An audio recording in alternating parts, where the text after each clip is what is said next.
All right, it's 5:30. We will call the meeting to order. Power vested in me by our board president, Ron Zimmerman. I have been given the authority to accept nominations for a chairperson to conduct the meeting. I like Ron Zimmerman. Second? I'll second. All in favor? Aye. Opposed? You didn't ask for any other nomination. Any other nominations? You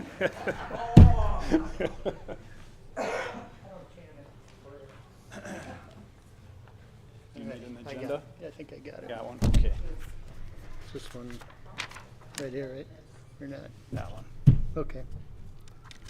Yeah, okay. okay. Good enough, okay. Okay, the next agenda item is the adoption of the treasurer's report. Okay, so the treasurer's report.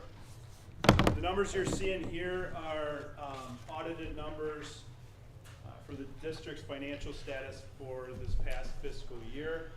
Our books were audited by Kerber and Rose, who's been our auditing firm for the past couple of years. They wrapped up our audit in August, and we expect that they'll have our audit final report to us within the next month or so. So the district's fund balance, you'll see, is down here at the bottom. Right in here, $13,900,788.81. That's the difference between the district's assets and liability, but it doesn't necessarily reflect the cash status of our district. So the district's fund balance right now is utilized for a couple of different things. One, it houses any extra money that we carry over, but it also, we use it to get us through and avoid any short-term borrowing. And it also houses the money for our other post-employment benefits, as well as any other unexpecteds that come up. So this is the treasurer's report. We anticipate, looking at the top two bullets here, we anticipate a school tax of $13,517,048. That includes $250,000 to our Fund 80, our community service fund, as well as a tax of $13,267,048. And then this report obviously is printed in lieu of an oral report, but it is submitted on behalf of Mr. Long, our board's treasurer. Any questions on this? Any questions? Okay, then entertain a motion to adopt the annual treasurer's report. I move to adopt the annual treasurer's report. Second? I'll second it. Okay, a motion is second to adopt the treasurer's report. Any further discussion? All those in favor signify by saying aye. Aye. Opposed? Motion carries. Okay, adoption of the annual school board report. Okay, the annual school board report, a couple of big things that we want to point out here. One, total revenues. Total revenues exceeded our total expenditures over here by right around $2 million. So I'll run through this just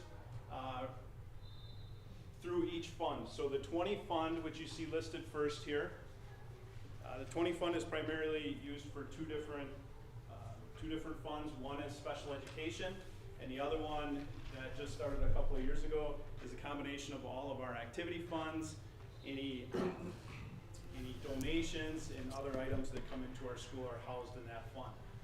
You will see coming up when I show the proposed budget for this next year, there are times where this fund can appear that it shows a deficit. It does have a fund balance. So there are times when we might get a large grant, or not a grant, but a large donation one year, but spend the money the following. So it looks as though we're spending more than we're taking in, which is reality, but it's actually housed in a fund balance, and you will see that reflected when we show the budget.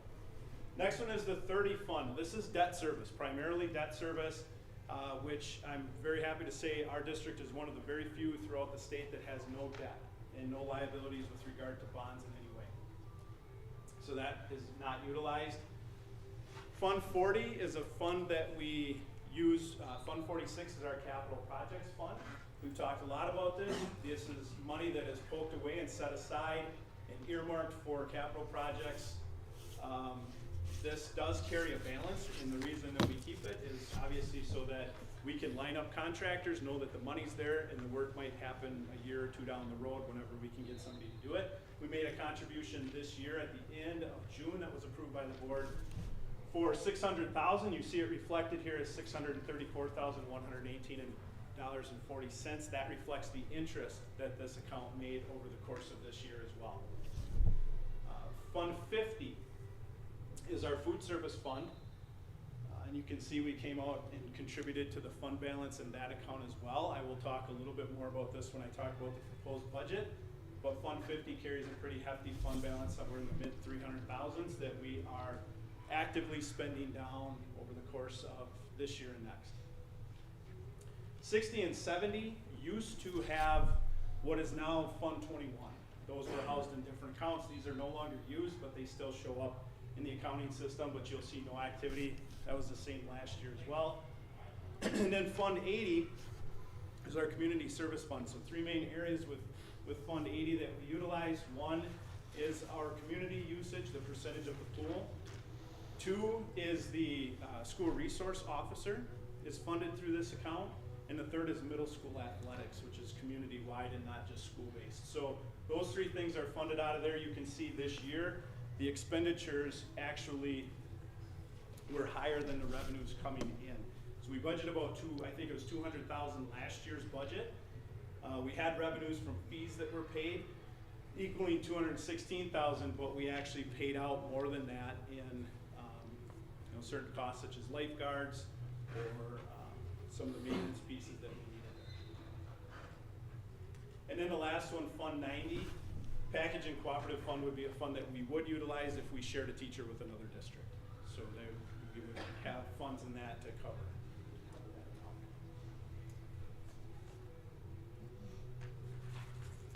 I believe that's all of those. So any questions on the annual report? I have one. The last statement that you said that one of the funds is if we shared a teacher with another district. Mm-hmm. Is that impacted at all by the credit? Dual credits? Dual credit? No. Yeah, no, okay. I mean, it could if we shared a staff member with, say, Rhinelander, and they taught a dual credit class for us, and they taught a couple for them, but we contracted them for one period a day to do it, then we would. Okay, okay. Any other questions? Then entertain a motion to adopt the annual school board report. So moved. Second? Hirsch, second. Motion second to adopt the annual school board report. Any further discussion? All those in favor signify by saying aye. Aye. Opposed? Motion carries. Hearing on proposed budget. Okay, so the proposed budget is on pages 14 and 15 of your packet.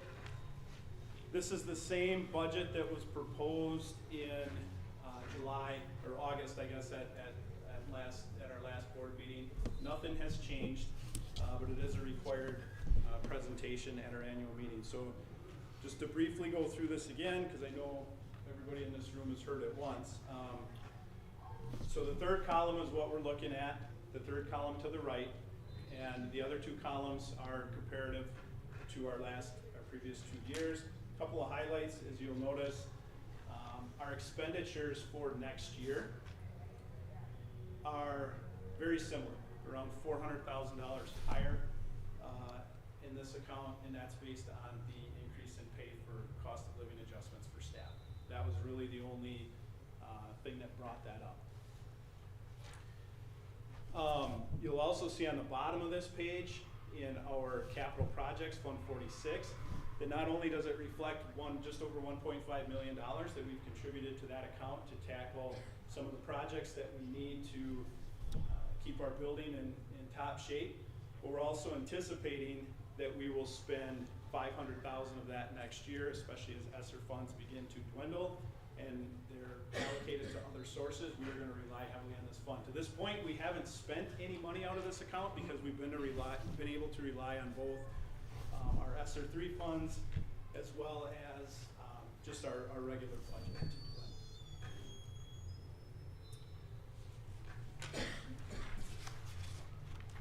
A couple of items that you'll see, I just talked about the fund balance in Fund 50. You can see we sit at just over 3.5 or 350,000, 367,000.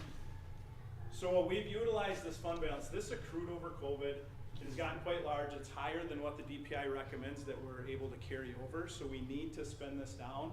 We're making an investment in upgrading some of our kitchen equipment, but we also utilize this account to offset the higher costs for breakfasts and lunches for our students. So their cost has remained relatively stable or consistent for the last few years because we cover the difference out of this fund balance. So we're going to utilize this over the course of this year and identify some needs, but the cost of this will come down.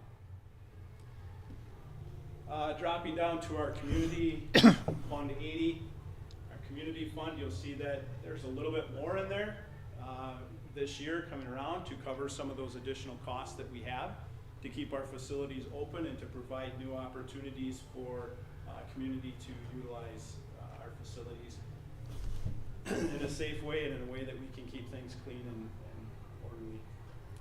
And then at the bottom, you will see total expenditures right here overall slightly higher than what they were a year ago. That reflects primarily two things: the $400,000 and some odd in staff raises, and the anticipated $500,000 out of Fund 46 is what makes up that difference in expenditures that you're seeing.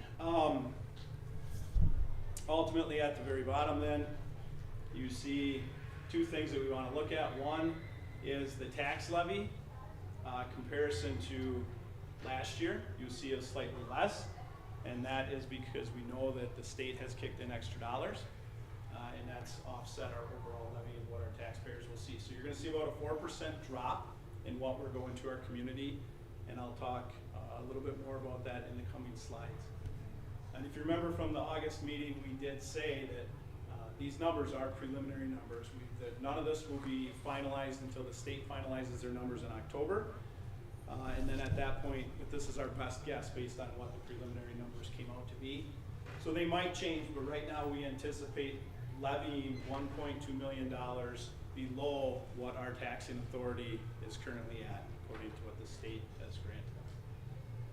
So equalization aid, again, every time we see this, make sure that people know that equalization aid is not a check that's cut to our district.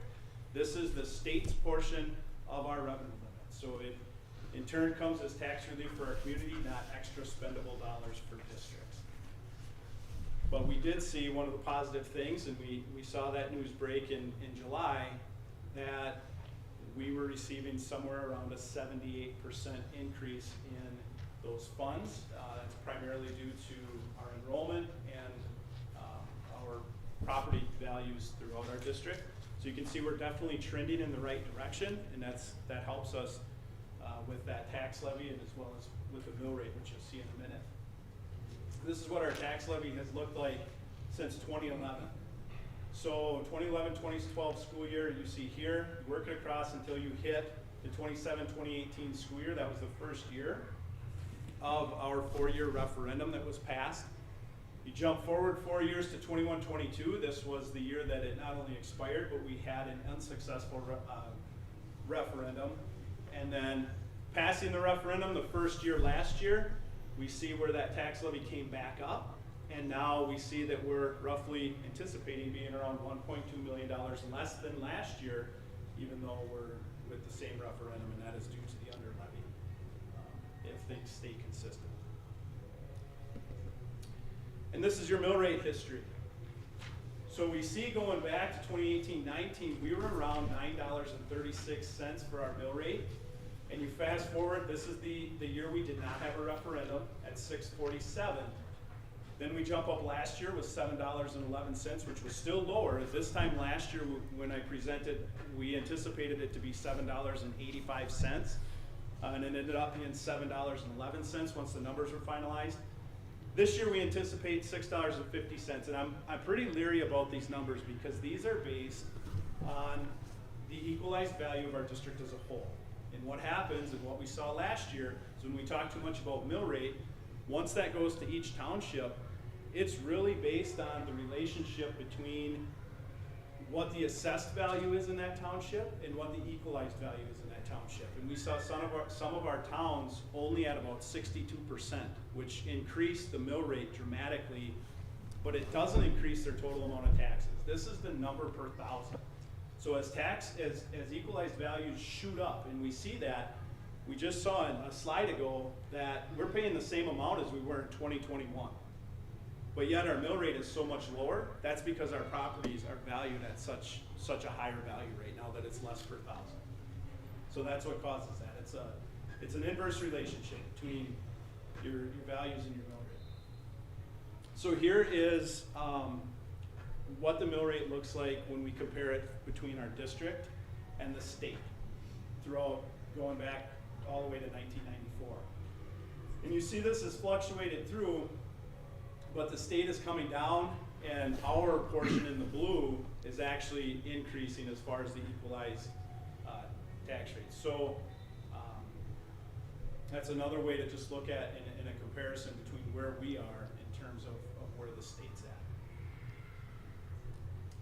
And then last is district enrollment, and this is key for us and for the numbers that we talk about. So district enrollment, as far as our revenue limit and equalized value, always work on a 3-year average. So any 1 year does not throw you off that much.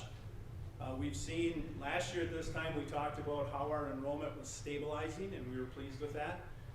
We have Third Friday count coming up. We anticipate we're going to see a dip this year just because our incoming kindergarten class has, don't quote me, but around 25 to 30 fewer students than what our graduating class had and what last year's class had, which is going to increase the actual, which will decrease our actual enrollment. So it won't have any huge impact this year, but if that is a trend and continues to trend down, it's something we're going to have to be concerned about. So that's the end of the proposed budget portion. You want me to? Okay, no action is needed at this time on that. But any further discussion on the tax levy, Wendell? No. Okay. Then I entertain a motion to approve the tax levy for 23-24 as presented. I'll make the motion to approve the tax levy. Second. I'll second it. Okay, motion and a second to approve the tax levy for 23-24 budget. Any further discussion? All those in favor signify by saying aye. Aye. Opposed? Motion carries. Okay, National School Lunch Program.